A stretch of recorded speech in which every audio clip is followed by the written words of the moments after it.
Alors bonjour à toutes et à tous, je suis avec Marianne Baudouin qui va nous parler du dispositif Feedback, un dispositif mis en place par le CEM, le Centre d'expression musicale au Havre. Bonjour Marianne, est-ce que vous pouvez nous en dire plus? Bonjour. Eh bien oui, Feedback est une action d'insertion par la musique qui est cofinancée par l'Union européenne et par le département 76. Et c'est une action d'insertion à destination des bénéficiaires du RSA. C'est une très belle action humaine et musicale parce que action d'insertion par la musique, ça veut dire que des personnes qui auraient fait un peu de musique ou d'autres qui n'en auraient jamais fait pourraient avoir envie de rejoindre cette aventure-là à raison de 17 semaines, un peu plus, un peu moins, de 4 mois. D'accord, et ce dispositif existe depuis quand? Donc Feedback, c'est une action d'insertion qui est portée par le SEM depuis plusieurs années. Heu, Chaque session dure 17 semaines et est ouverte, pour 12 bénéficiaires. Il y a 12 places à chaque fois par session. Donc au Havre, au SEM, c'est ma collègue, Isabelle Colette qui est, chargée d'accompagnement social dans le cadre de cette action et moi, en fait, j'ai le même poste qu'Isa. Je suis aussi, chargée d'accompagnement social, mais à Bolbec parce que pour la première fois, en septembre prochain, Feedback se déploie à Bolbec et on est accueillis chaleureusement par la fabrique à son dans l'esplanade du Val-au-Gré. D'accord, et en fait cette nouveauté de s'implanter, s'expatrier à Bolbec, cela répond à une certaine demande de la part des Bolbecais. Alors, est-ce que ça répond à une demande? Je ne sais pas. En tout cas, ça part de la volonté du SEM de déployer cette action qui a vraiment de nombreuses vertus et qui apporte beaucoup de belles choses aux personnes qui participent. En tout cas, on est véritablement encouragé par les acteurs de l'insertion sociale sur ce secteur-là à Bolbec et aux alentours, parce que bien sûr que ça va avoir lieu, ça va s'ancrer à Bolbec, mais toutes les personnes qui vont habiter aux alentours, Lillebonne, Gruchet, Port-Jérôme-sur-Seine, Yvetot, sont les bienvenus. En réalité, notre action, le premier critère, c'est être bénéficiaire du RSA, mais le deuxième, tous les personnes qui habitent le département 76 peuvent venir soit au Havre, soit à Bolbec. Est-ce que ça émane d'une volonté du territoire sur laquelle nous, on se serait positionné? Je pense que c'est surtout le SEM qui a été porteur de cette action-là. C'est une action cofinancée, donc on répond aussi à un appel à projet dans ce sens-là. Et on est très content de bénéficier d'un accueil vraiment enthousiaste de la part, je le répète, des acteurs de l'action sociale, de l'insertion, de tous nos partenaires qui travaillent avec nous sur le terrain. Et vous l'avez dit, c'est dans le cadre d'une formation de 17 semaines. Quelles sont les modalités d'accompagnement? Je suppose qu'il y a de la pratique musicale, Ouais. mais est-ce qu'il y a aussi un enseignement technique? Effectivement, vous allez avoir la possibilité d'être encadré par 2 professeurs, du SEM, tout au long de ces 17 semaines. Et puis le parcours va être, ponctué de 4 modules. Un premier module de création spontanée. Alors ça va permettre, j'ai envie de dire, une approche assez, intuitive et créative autour des instruments. Création spontanée, ça veut dire on a des instruments à disposition, on est encadré par un professeur, en l'occurrence ce sera une professeure. Et puis, on s'initie à la musique, aux sonorités, à la pratique des instruments et en groupe. L'idée, c'est que ça sonne aussi en groupe. C'est une manière aussi de se connaître les uns des autres, parce que les personnes qui arrivent dans le dispositif ne se connaissent pas initialement. Donc là, on va faire groupe. Donc il y a un premier module de création spontanée, un deuxième qui est un module de chant. Donc effectivement, là, il va y avoir des aspects techniques sur le placement de la voix, la respiration, voilà. Un troisième module sur les percussions, donc là une approche rythmique importante aussi. Et puis le quatrième module est un module un peu différent, qui est un module sur la vidéo et l'image de soi.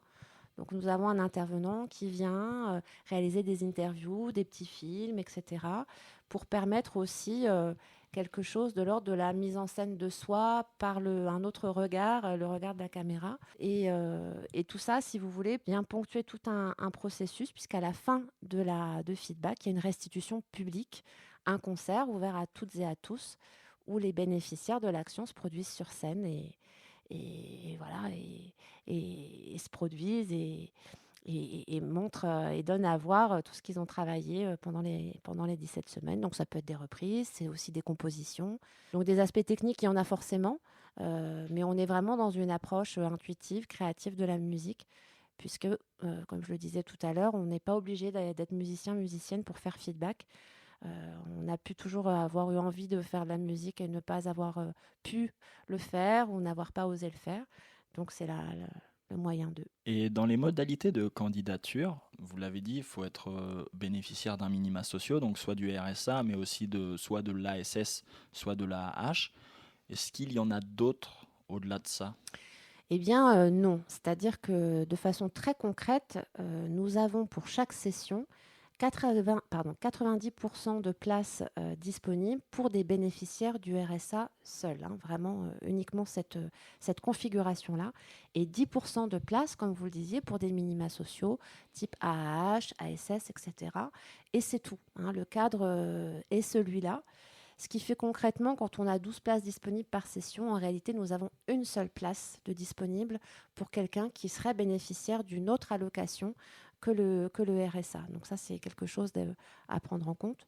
Donc on est plutôt vers un public bénéficiaire du RSA. Cette formation a un réel aspect d'action culturelle, mais aussi sociale. Évidemment, oui, oui, c'est une possibilité pour certaines personnes qui ont des parcours de vie différents, de se remobiliser sur du lien social, ne serait-ce que ça. C'est-à-dire que feedback, c'est 2 matinées par semaine, ça représente 6 heures par semaine. Et on attend des gens un engagement. C'est-à-dire que sur ces 17 semaines-là, on attend à ce que les personnes viennent régulièrement. Donc oui, ça a une valeur sociale parce que déjà pour les personnes, c'est arriver à être en groupe avec d'autres personnes, à tisser un lien social peut-être différent parce qu'ils ne se connaissent pas. Donc tous les gens avec des parcours de vie différents. Et puis action d'insertion par la musique. Ça veut dire que la musique, c'est un vecteur de mieux-être, de retrouver de la confiance en soi, de l'estime de soi, etc. Mais que c'est aussi pouvoir peut-être se projeter après feedback sur un temps de renouveau social pour soi-même, parce que ce qu'on aura expérimenté pendant cette session nous aura forcément ouvert à d'autres aspects de nous-mêmes qui étaient peut-être endormis, un peu latents, et qui avaient juste besoin de ce petit coup de pouce pour retrouver du lien social. Justement, en parlant de cet après-feedback, ce type d'action forcément vecteur de passion, quelles sont les possibilités pour ces personnes-là euh, de peut-être continuer cette fibre artistique?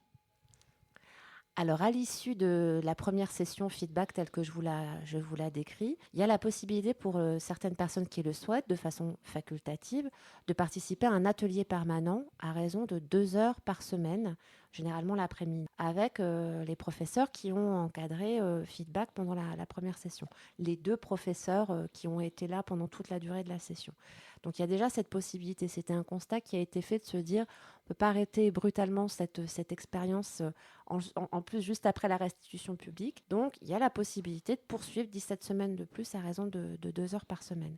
Mais au-delà de ça, la question de l'après-feedback, j'ai en tête une personne qui a pu se mobiliser pour passer son permis de conduire, alors qu'avant feedback, c'était quelque chose qui était très compliqué parce cette personne ne se sentait pas en mesure de le faire ou n'avait pas assez confiance en elle.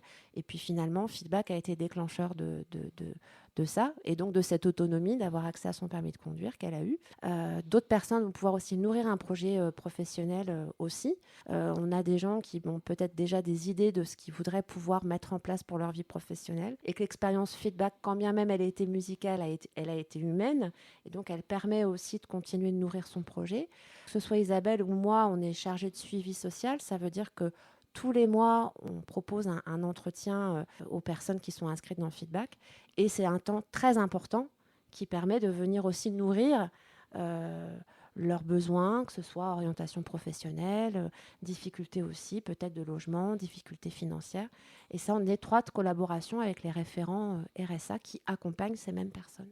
Je vous sens infiniment porté par toute cette action et empli d'enthousiasme. Quel est pour vous votre premier levier motivationnel concernant l'action feedback? Je crois que pour moi, par les temps qui courent, le facteur humain est très important. Alors, facteur humain, ça veut tout dire et rien dire. Moi, ce qui m'anime dans cette action, c'est que je crois en cette action, que j'ai pu observer, même si ça ne fait que 6 mois que je suis au SEM, les bienfaits de cette action. Et pouvoir comme ça aider des personnes à redécouvrir ce qui se redécouvrent eux-mêmes et à pouvoir les aider à éclore, c'est évidemment, oui, ce qui m'anime, ce qui me motive, ce qui me donne très, très envie de défendre cette action. Ma dernière question serait la suivante. Pour celles et ceux qui nous écoutent et qui voudraient postuler à Feedback, quelles sont les dates de candidature ? Alors, les 2 prochaines sessions, donc il y a une session qui va commencer au Havre et donc une autre à Bolbec. Donc, ce sont 2 sessions différentes. Tout dépend de là où on réside et où c'est le plus facile pour se rendre. Les 2 prochaines sessions démarrent le 23 septembre prochain.